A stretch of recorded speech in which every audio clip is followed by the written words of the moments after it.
ଆଜିର ରାଶିଫଳ ଜାଣିବା ପୂର୍ବରୁ ପ୍ରଥମେ ଜାଣିନେବା ଆଜିର ପଞ୍ଚାଙ୍ଗ। ଆଜି 2026 ଫେବୃଆରୀ ମାସ 10 ତାରିଖ, ଓଡ଼ିଆ ମାଘ ମାସ 28 ଦିନ, ମଙ୍ଗଳବାର, କୃଷ୍ଣ ପକ୍ଷ ଅଷ୍ଟମୀ ତିଥି, ଯାହା ଦିବା 9:33 ପର୍ଯ୍ୟନ୍ତ ରହୁଛି।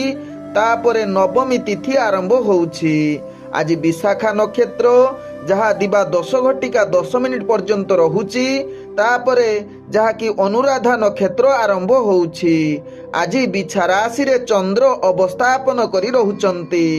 ଆଜି ସୂର୍ଯ୍ୟ ଉଦୟ ହେଉଛନ୍ତି ଯାହା ପ୍ରାପ୍ତ 6:20 ସେହିଭଳି ସୂର୍ଯ୍ୟ ଅସ୍ତ ହେଉଛନ୍ତି ଅପରାହ୍ନ 5:38। ଆଜି ଯୁଗ୍ନି ରହିଛି ଐଶାନ କୋଣେ ଦିବା 9:33 ପରେ ଯୁଗ୍ନି ପୂର୍ବ ଦିଗରେ ରହିବ। ଆଜି ଘାତ ଚନ୍ଦ୍ର କୌଣସି ରାଶିରେ ନାହିଁ। ଆଜି ଘାତ ବାର ରହିଛି ମକର ରାଶି ବ୍ୟକ୍ତିଙ୍କର। ଆଜି ମୃତ ବ୍ୟକ୍ତିର 2 ପାଦ ପୁଷ୍କର ଦୋଷ ଦିବା 10:10 ପରେ 1 ପାଦ ପୁଷ୍କର ଦୋଷ ଲାଗିବ। ଫଳ ରହୁଛି ବଂଶହାନି, ତତ୍ସହିତ କୃଷି ସନ୍ତାନ ହାନି। ଆଜି ନବମୀରେ ଶ୍ରାଦ୍ଧ, ନିଷିଦ୍ଧ ଖାଦ୍ୟ ରହିଛି ନଡ଼ିଆ, ତତ୍ସହିତ ନାଉ ଭୋଜନ ନିଷେଧ ରହିଛି।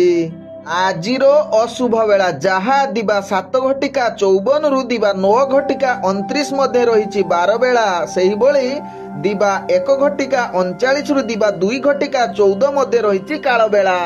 ସେହିଭଳି ଦିବା 2:51 ଦିବା 4:17 ମଧ୍ୟ ରହିଛି ରାହୁ କାଳ। ସେହିଭଳି ରାତ୍ରି 7:11 ରାତ୍ରି 8:54 ମଧ୍ୟ ରହିଛି କାଳ ରାତ୍ରି। ତେଣୁ ରାହୁ କାଳ, ବାର ବେଳା ଏବଂ କାଳ ବେଳା ତତ୍ସହିତ କାଳ ରାତ୍ରି ସମୟରେ କୌଣସି ଶୁଭ କାର୍ଯ୍ୟ କରନ୍ତୁ ନାହିଁ। ଆଜିର ଶୁଭ ବେଳା, ଯାହା ଦିବା 9:30 ଦିବା 11:08 ମଧ୍ୟ ରହିଛି ଶୁଭ ବେଳା। ସେହିଭଳି ଦିବା 4:24 ଅପରାହ୍ନ 5:38 ମଧ୍ୟ ରହିଛି ଶୁଭ ବେଳା। ସେହିଭଳି ସନ୍ଧ୍ୟାରୁ ରାତ୍ରି 6:14 ମଧ୍ୟ ରହିଛି ଶୁଭ ବେଳା। ସେହିଭଳି ରାତ୍ରି 8:46 ରାତ୍ରି 3:13 ମଧ୍ୟ ରହିଛି ଶୁଭ ବେଳା।